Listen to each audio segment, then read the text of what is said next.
Hello दोस्तों, आज के वीडियो में बात करेंगे कंसिस्टेंसी के ऊपर। देखिए, कंसिस्टेंसी इसीलिए ज़रूरी है सक्सेस के लिए, क्योंकि अगर आप डेली बेसिस पे उसको काम नहीं करेंगे या फिर यूँ कह सकते हैं कि अगर आप कोई टास्क डिसाइड करते हैं उसको पूरा करने के लिए, अगर आप आधे अधूरे में ही छोड़ देंगे या फिर बीच बीच में ब्रेक लेते रहेंगे 2 दिन 4 दिन। अगर एग्जाम्पल में ये समझिए कि 1 महीने का टास्क है और फिर आपको पूरा 1 महीना ही काम करना है और उसी बीच में आप 5 दिन काम करते हैं, 10 दिन काम करते हैं, फिर आप छोड़ देते हैं बीच में, क्योंकि आप कंसिस्टेंसी मेंटेन नहीं कर पा रहे हैं। अगर आपको उस टास्क को कंप्लीट करना है तो आपको 1 महीने तक वर्क करने ही पड़ेंगे। अगर आप उससे पहले छोड़ दिए तो इसका मतलब ये हुआ कि आप कंसिस्टेंसी को ब्रेक कर दिए। इसीलिए कोई भी टास्क को अचीव करने के लिए, कोई भी गोल को अचीव करने के लिए कंसिस्टेंसी बहुत ज़्यादा ही मायने रखता है, क्योंकि अगर आपके पास कंसिस्टेंसी नहीं रहेगी तो आपको बिलीफ नहीं आएगा, आपको भरोसा नहीं आएगा अपने ऊपर। फिर आप ऐसा लगने लगेगा कि शायद मैं नहीं कर सकता हूँ, इसीलिए, या फिर मेरे में ही कोई कमी है।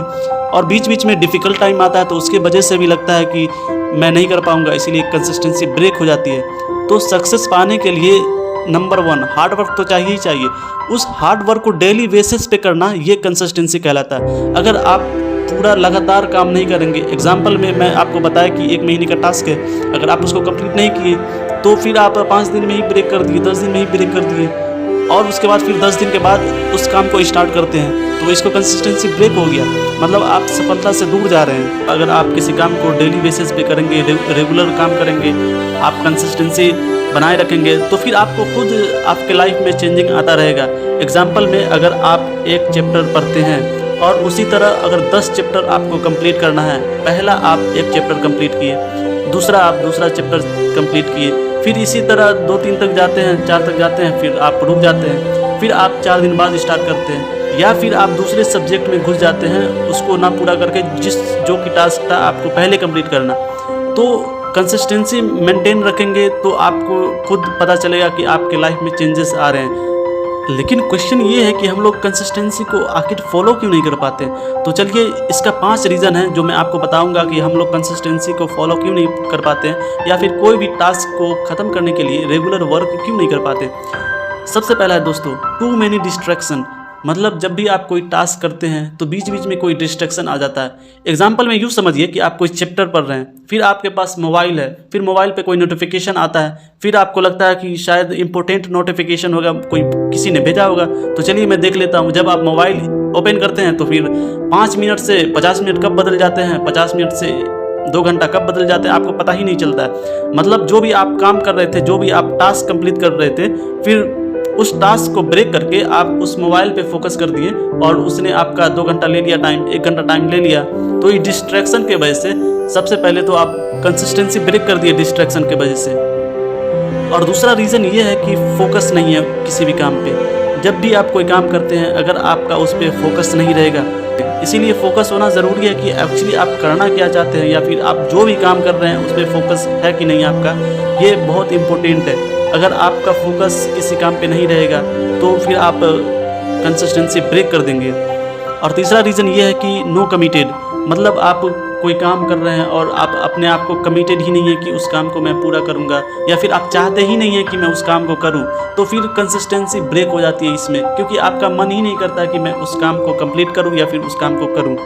और चौथा रीज़न ये है दोस्तों कि नो डिसिप्लिन, मतलब आप अगर डिसिप्लिन तरीके से काम नहीं कर रहे हैं, मतलब इसको दूसरा वे में कह सकते हैं कि नो टाइम मैनेजमेंट। अगर टाइम मैनेजमेंट नहीं करेंगे, अगर अपने आप को डिसिप्लिन नहीं रखेंगे, तो फिर कंसिस्टेंसी को भी आप फॉलो नहीं कर पाएंगे। तो इसीलिए आप अपना एक टाइम मैनेजमेंट कीजिए, आप अपने आप को टाइम दीजिए कि मुझे क्या क्या करना है, उस टाइम को फॉलो कीजिए, तो फिर ये कंसिस्टेंसी में चेंज हो जाएंगे। और 5वां नंबर है दोस्तों सबसे इम्पोर्टेंट, डिफ़िकल्ट। जब भी कोई आप टास्क को पूरा करने में लग जाते हैं, या फिर जो भी आपका गोल है उस गोल को अचीव करना चाहते हैं, तो बीच में डिफ़िकल्ट टाइम आ जाता है।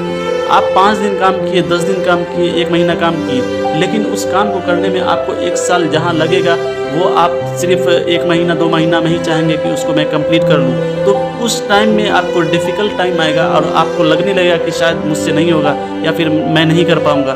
तो ये डिफ़िकल्टीज़ भी आपको कंसिस्टेंसी से दूर करता है। ये तो हम जान लिए कि कंसिस्टेंसी को हम फॉलो क्यों नहीं कर पाते। अब चलिए ये जानते हैं कि हम कंसिस्टेंसी को फॉलो कैसे कर सकते हैं। जो रेगुलर वर्क करने के लिए आपको मोटिवेट करता है। तो सबसे पहला दोस्तों, पैसेंस। अगर आप में पैसेंस नहीं रहेगा तो फिर आप उस गोल को अचीव नहीं कर पाएंगे, क्योंकि की ऑफ सक्सेस है ये। अगर आपके पास पैसेंस नहीं है, अगर आपके पास धैर्य नहीं है, तो फिर आप सक्सेस नहीं अचीव कर पाएंगे, क्योंकि किसी भी काम को पूरा करने के लिए आपको टाइम लगता है। अगर आप टाइम ही नहीं देंगे उसमें तो फिर आप हासिल नहीं कर पाएंगे जो भी आप फ्यूचर में गोल अचीव करना चाहते हैं। तो इसीलिए कम से कम ये एक चीज़ तो हमेशा ध्यान में रखिए कि जब भी आप कोई काम स्टार्ट करते हैं तो आपको पैसेंस होना ज़रूरी है। और कंसिस्टेंसी को फॉलो करने के लिए दूसरा नंबर ये है कि बिलीव। अगर आप अपने आप पे भरोसा नहीं करेंगे, अगर आप खुद मान लेंगे कि मैं ये नहीं कर सकता हूँ, या फिर मेरे अंदर मेरे को बिलीफ ही नहीं हो रहा है कि मैं किसी भी काम को कर सकता हूँ या फिर किसी भी गोल को अचीव कर सकता हूँ, तो ये बिलीव भी ऐसा चीज़ है जिससे आपको कंसिस्टेंसी ब्रेक हो जाती है। बीच बीच में लगने लगता है कि मैं नहीं कर पाऊँगा, मेरे से नहीं हो पाएगा। इसीलिए आप अपने ऊपर बिलीव करना छोड़ देते हैं और फिर आप उस काम को रोक देते हैं जो काम आप पहले कर रहे थे। और तीसरा नंबर ये है दोस्तों, वैल्यू। अगर आप किसी काम को वैल्यू नहीं देंगे, अगर आप किसी काम को फोकस नहीं देंगे, तो फिर आप नहीं कर पाएंगे, क्योंकि हर काम को आपको वैल्यू देनी पड़ेगी जो आप करना चाहते हैं। एग्जाम्पल में अगर आप किसी एग्ज़ाम की तैयारी कर रहे हैं और कोई सब्जेक्ट है, तो आपको उसको प्रॉपर वैल्यू देनी पड़ेगी कि हाँ इसको मैं ख़त्म करूँगा या फिर इस टास्क को मैं कंप्लीट करूँगा। तो वैल्यू देनी बहुत ज़रूरी है अपने काम को। फोर्थ नंबर है दोस्तों, रिमाइंडर्स। अपने आप को याद कीजिए कि मैं क्या करना चाहता हूँ। अगर आप बीच में अगर ब्रेक ले लिए तो नो प्रॉब्लम, लेकिन अपने आप को ये सोचिए कि मैं क्या कर रहा था, या फिर मुझे क्या करना है, या फिर मेरा टारगेट क्या है, या मेरा टास्क क्या है इसको कंप्लीट करने के लिए, तो उसको हमेशा याद रखें। पांचवा नंबर है दोस्तों, अगर आपको टास्क पूरा करते समय या फिर आप जो भी काम कर रहे हैं उस टाइम में जब आपसे कोई मिस्टेक हो जाती है तो आप उसको सुधारने का प्रयास करें। क्योंकि दोस्तों जैसा कि आप जानते हैं कि अगर किसी भी काम में मिस्टेक होता है तो उसके सुधारने का भी तरीका होता है कि उसको मैं कैसे करेक्ट कर सकता हूँ जो भी मिस्टेक हुए। और फिर सबसे लास्ट में आता है यूज़ मोटिवेशनल टूल। मतलब अगर आप डिमोटिव हो जाते हैं तो आप फिर मोटिवेशनल वीडियो देख सकते हैं, मोटिवेशनल स्टोरीज पढ़ सकते हैं, जिससे आपको ये समझ में आएगा कि मेरा गोल क्या है, या फिर मैं क्या करना चाहता हूँ, या फिर मुझे क्या करना चाहिए। मैं टाइम पास तो नहीं कर रहा हूँ, या फिर मैं फोकस तो नहीं हूँ काम पे। तो ये सब चीज़ें आप मोटिवेशनल टूल से समझ सकते हैं, जो कि काफ़ी हेल्प करेगा। तो दोस्तों चलिए मिलते हैं फिर नेक्स्ट वीडियो में। अगर वीडियो थोड़ी सी भी अच्छी लगी है दोस्तों तो सब्सक्राइब करके ज़रूर सपोर्ट करें।